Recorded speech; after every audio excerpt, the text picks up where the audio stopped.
if Yoriichi and Kokushibo were both reborn with their memory? Would Yoriichi finally save his brother? Would Kokushibo fix the life he ruined, or remain jealous of his brother? And would Muzan even stand a chance this time? Well, the moment Yoriichi opens his eyes again, he awakens inside the small Tsukikuni estate hut, tiny and fragile, but with the mind of an 80-year-old warrior who fought demons for a lifetime. Lying next to him is his brother Michikatsu, this time also with the memories of a proud samurai and a fearsome monster. Yoriichi's mind explodes with memories, battles, regret, his wife's death, his last duel, and his failures. Realizing that he has been given another chance, he determines to do things differently. Likewise, Kokushibo, reborn as infant Michikatsu, but aware of everything, realizes the situation. He remembers his envy. He remembers his transformation. He remembers dying with regrets so deep it crushed him. Thanks to that deep sense of regret he had in his final moments before being reborn, he also decides that he would make better choices. The Tsukikuni clan sees only two newborns. One blessed with a strange birthmark, one seemingly normal. The father reacts with the same disgust toward Yoriichi. The estate still prepares to send him to a temple at age 10, while their mother still tries to protect him. Despite being treated differently by their father, Yoriichi and Michikatsu no longer experience the silent rivalry that once drove them apart. They observe their father's actions not through the eyes of children, but through the memories of men who lived entire lifetimes. Even though they cannot speak yet, their bond stabilizes early, quiet but unmistakably different. As the boys grow, the early events unfold almost identically to the original story, but with dramatically different outcomes. In the original timeline, Yoriichi understands his mother's illness years before her death. But now, Yoriichi watches her closely and supports her discreetly. He ensures she never walks alone, never stumbles, and never hides her pain. This may not save her life, her illness is incurable, but it dramatically affects the atmosphere of the household. Michikatsu sees Yoriichi's care. In his past life, Michikatsu trained out of inferiority. This time, he trains out of purpose. Where the original Michikatsu tries desperately to surpass his brother, the reborn Michikatsu accepts that he cannot, and instead chooses to understand why. He knows he will never surpass Yoriichi, but he also knows that he does not need to. He remembers moon breathing, and now he has the rare opportunity to refine it without the influence of Muzan. In the original timeline, Michikatsu's jealousy begins during a very specific childhood moment. While Michikatsu is practicing sword swings outside, Yoriichi quietly watches him. When Yoriichi suddenly speaks for the first time, this is the moment Michikatsu first realizes that his younger twin possesses a level of ability he could never reach, and it plants the seed of insecurity that eventually grows into resentment. But in this timeline, even though the same scene plays out, Michikatsu practicing, Yoriichi speaking, the retainer demonstrating a stance, and Yoriichi executing it flawlessly, the emotional outcome is completely different. Both brothers already know the future and remember everything from their previous lives. Because of this, Michikatsu is not shocked or threatened by Yoriichi's talent. Likewise, Yoriichi isn't confused about his abilities or worried about how others perceive him. Instead of creating distance between them, the moment becomes neutral, something expected, even natural.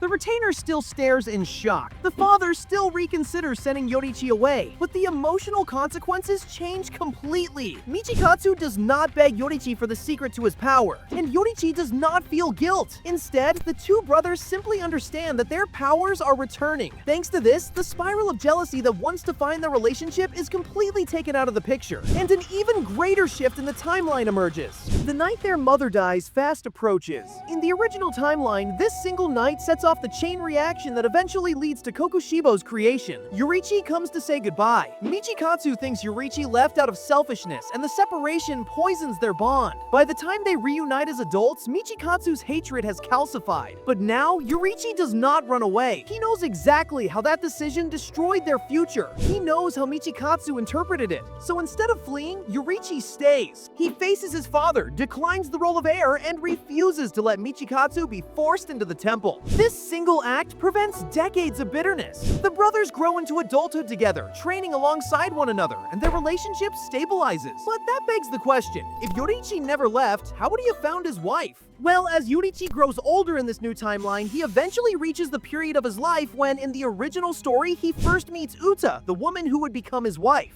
In their original timeline, Yoriichi meets Uta accidentally while wandering alone after leaving home. But now, with all of his memories intact, Yoriichi knows exactly who Uta is, where she lives, and how she dies. Because of this, he doesn't wander aimlessly or meet her by chance. By finding Uta early, Yoriichi removes the conditions that led to her death. He brings her her back to the Tsukikuni household, where she is safe, surrounded by people, and no longer at risk of a demon attack. Michikatsu, remembering the profound impact Uta had on Yoriichi's first life, supports this decision without hesitation. This single choice creates a dramatic divergence in the timeline, because the demon attack never happens. As the years progress, both brothers grow to adulthood with their memories intact. Their training becomes sharper, more focused, more informed by their past. And so Yoriichi refines sun breathing earlier. He no longer has to discover techniques. He already knows the transparent world, the forms, and the weaknesses of demons. Also, Michikatsu develops moon breathing intentionally, this time not from jealousy. In the original story, moon breathing is the result of corruption, insecurity, and desperation. But here, Michikatsu creates it from clarity, drawing on centuries of future combat experience. Instead of a twisted imitation of sun breathing, moon breathing becomes a disciplined, refined art. The Tsukikuni clan then becomes the birthplace of the earliest breathing schools. In this timeline, the brothers work together from the beginning. The foundation of the Demon Slayer Corps emerges directly from the Tsukikuni twins. Without Uta's death and without Michikatsu's growing resentment, Yoriichi's journey as a Demon Slayer begins differently. The first demon the brothers encounter is defeated together. Originally, Yoriichi kills the demon alone before Michikatsu ever joins the Corps. But now, both brothers investigate demon rumors jointly, and the demons begin dying at a rate far higher than in the original history. This forces the attention of one particular figure much earlier than canon, Muzan Kibutsuji. In the original timeline, Muzan encounters Yoriichi decades after the first Demon Slayer breathing techniques appear. But now, Muzan becomes aware of the Tsukikuni twins years earlier. Yoriichi is slaying demons at a terrifying rate. Michikatsu is eliminating demon activity in entire regions. The core is strengthening rapidly, and demons no longer spread freely through rural villages. This forces Muzan out of the shadows sooner than expected. He begins monitoring the Tsukikuni clan. Tamio notices him behaving strangely, more cautious, more reactive, more aggressive in creating new demons out of fear that his empire is shrinking. In the original timeline, Yoriichi faces Muzan alone, but in this timeline, Yoriichi does not face Muzan alone. He studied the pattern of demon activity, the silence before outbreaks, the sudden vanishings, until one night, everything aligned. He will appear here. Yoriichi said softly to Michikatsu, standing beneath the rising moon,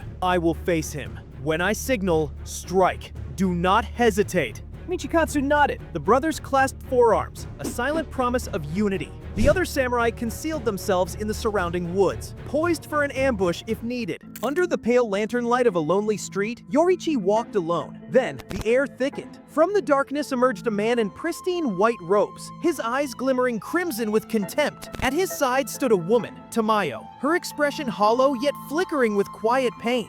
Muzan's presence was suffocating, a storm of hatred disguised as calm. Yoriichi felt it instantly, and yet he did not raise his sword. "You must be Muzan Kibutsuji," Yoriichi said. "Tell me, what value do you see in life that you wish to corrupt it so?" Muzan's lips curled. "Value? I am life perfected, unending. You breathe only to die. I breathe forever." His arms swept in long, fluid arcs. But Yoriichi was not any man. In that instant, he saw everything. The flow of blood, the shifting hearts, the transparent world unveiled. A blinding strike that cut through the 7 hearts and 5 brains in one seamless motion. Muzan screamed, his body shattering like glass. As Muzan's pieces writhed on the ground, Yoriichi stepped forward. For a long moment, he only watched. Then, he spoke softly, voice trembling not from fear, but compassion. "You could still stop this," Yoriichi said. "You could use your power to protect, not destroy. Every being, no matter how lost, carries a spark that can change." Tamayo's breath caught. For the first time, someone was speaking to Muzan as a man, not a monster. Her eyes filled with tears she didn't understand. But Muzan only laughed. A low, twisted sound. "You pity me?" "Foolish mortal.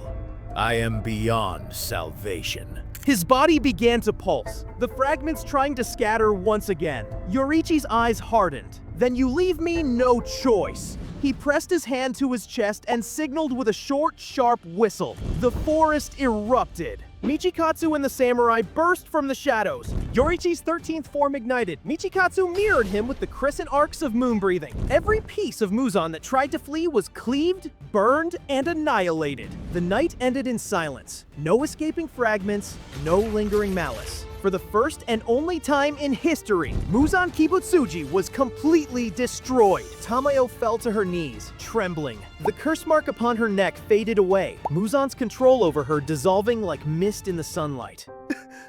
Tears streamed down her face. He's gone.